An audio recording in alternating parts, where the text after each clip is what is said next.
Hello class 30 students. Today we will start our next chapter, that is chapter number 2, looking at the earth. In this chapter students we will talk about what is the shape of the earth. There is a warm up exercise. Let's have a look. Take an orange, peel it off and look at it carefully. Do not throw away the skin. Now suppose you took an orange, you peeled it and you get the orange. Now observe it carefully and give the answers of the following questions based on your observation. Number 1. What is the shape of the orange? So when you observe the orange, what is the shape? It is spherical. Number 2. How does it look at the top and the bottom? Now when you observed it at the top and at the bottom, how does it look? It looks little flat. Number 3. How does it look in the middle? Now look in the middle. How does it look in the middle? It looks somewhat bulgy. Bulgy means it increased in volume in the middle. Shape of the earth. Now we will study about the shape of the earth. Our planet earth is round like an orange. So our earth is round in shape just like an orange. However, it is not a perfect round. Means our earth, it's not completely round in shape. It is spherical in shape. Our earth is somewhat spherical in shape. It is a little flat at the top and the bottom. Means when we observe the earth, it is flat at the upper part means top and flat at the lower part, that is bottom. And has a bulge. Repeat this word, B-U-L-G, bulge. Bulge means increased in volume. It means earth increased in volume in the middle. In olden days, people used to believe that the earth was flat. Means about some years ago, the people suppose that earth is flat. They lived with the fear of falling off the earth's edge if travelled too far. They all lived with a fear that if they go too far, they will fall. They will fall off because earth is flat. Earth is flat. So they never go too far. Now next page. About 500 years ago, there was a Portuguese sailor named Ferdinand Magellan. So about 500 years ago, there was a sailor whose name was Ferdinand Magellan. He started on a long journey from Spain and kept sailing for days. So Ferdinand Magellan started his journey from Spain and he kept sailing for some days. The voyage, repeat this word, voyage, B-O-Y-A-G-E, voyage. It means a long journey. Was long and dangerous.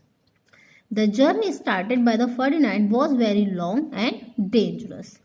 After many years, his ship reached the same place from where it had started without falling off the edge. Now, Ferdinand started his journey to find the shape of the earth.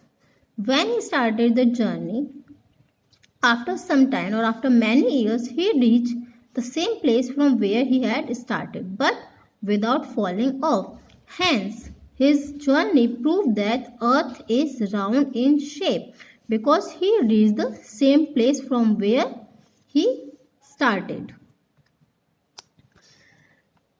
Magellan's journey proved that the earth was round. His journey proved that earth was round, earth is round in shape. Later, astronauts started going to space and confirmed that the earth is round. After his journey, so many astronauts went to space and confirmed that the earth is round. tools to study the earth. Now, tools means instrument. What are the instruments that we use to study the earth? Globe. The earth is huge in size. Huge means something that is very large in size. So earth is very large in size. We need a model. Repeat this word, model. M-O-D-E-L, model. Model means a small copy of something. Of the earth to study it. Means if we need to study the earth, we need to know about the earth, we need a copy of it. A globe is a small round model of the earth. Globe is a small round model of the earth. Look here, this is a globe of the earth. It's a small model which is having each and every detail of the earth in it. A globe tells us how the oceans, countries and continents are placed on the earth's surface. A globe tells about each and everything, that is oceans, countries and continents, how they placed on the earth's surface. We get these details with the help of the globe. But it has some disadvantages. But a globe is having some advantages with it. What are the advantages? Let's read. First, we can only see half of the earth at a time on a globe. We need to rotate the globe to see the other half. Like if we look at the globe at a single view, in a single view we just can only observe the first half, while the other half we are not able to see. This is the first disadvantages. It is not possible to study the places on the globe in detail because of its small size. As globe is small in size, it's not possible for us to study the places in detail. It is difficult to carry a globe from one place to another. It's not possible for us to carry that globe from one place to another. We can't carry it. To solve these problems, maps were designed.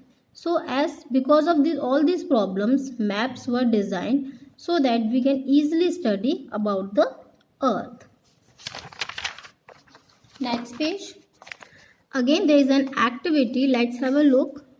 Look at a globe and find out the answers to the following questions. Question number 1. Look at the countries on the opposite side of India. Name any two.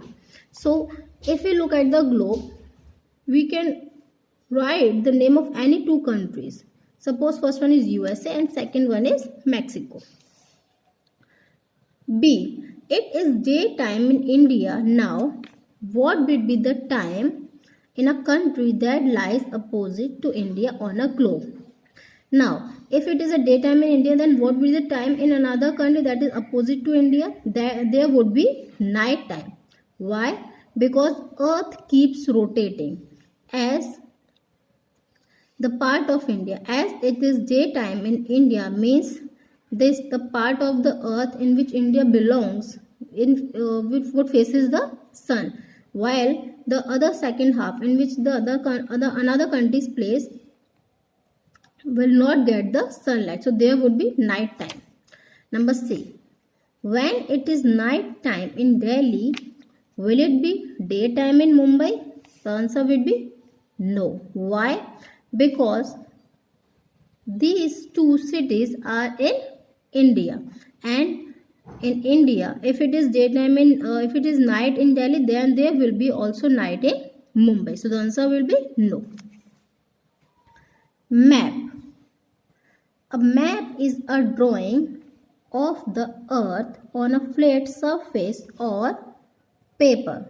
So what is a map? Map is a drawing of the earth on a flat paper. Unlike a globe, we can see the entire earth with all the land and water bodies at one glance. Glance means in a single view or a single look on a map. So as the globe was having the disadvantage that we were not able to see the entire earth in a single view. Now, with the help of the map, we are able to see all the water bodies, all the land in a single view. A map helps us study different landforms and water bodies on the earth's surface more closely. It means with the help of map, we can easily study the different landforms and water bodies on the earth. We can fold or roll a map and carry it easily. As the globe was very heavy or large in size, so we were not able to carry it with ourselves. Now this problem is sorted out with the map. We can fold or roll a map and carry it easily. There are very large maps called wall maps. Some maps are small in size while some maps are very large in size. Then those large maps are called wall maps. We hang these maps on the walls. We can easily hang all those maps on the walls. There is a special book of maps called Atlas. So there is a book in which all the maps are available. That book is referred as Atlas. Looking at the Earth. When the astronauts traveled to space and looked at the Earth from there, they saw a big blue ball with green and brown spots. As when astronauts reached the space and they observed it from there, they saw a big blue ball. Means the Earth looks like a blue ball with having green and brown spots. The land appears in green and the brown color while the water in blue. It means when astronauts observed the Earth from there, they saw a big blue ball with having green and brown spots. Now, green and brown spots shows the land while the blue color shows the water on the Earth. The large areas of land are called continents and water bodies are oceans. Means the large area. The area which is covered with the land are called continents, while the area that is covered with water are called oceans.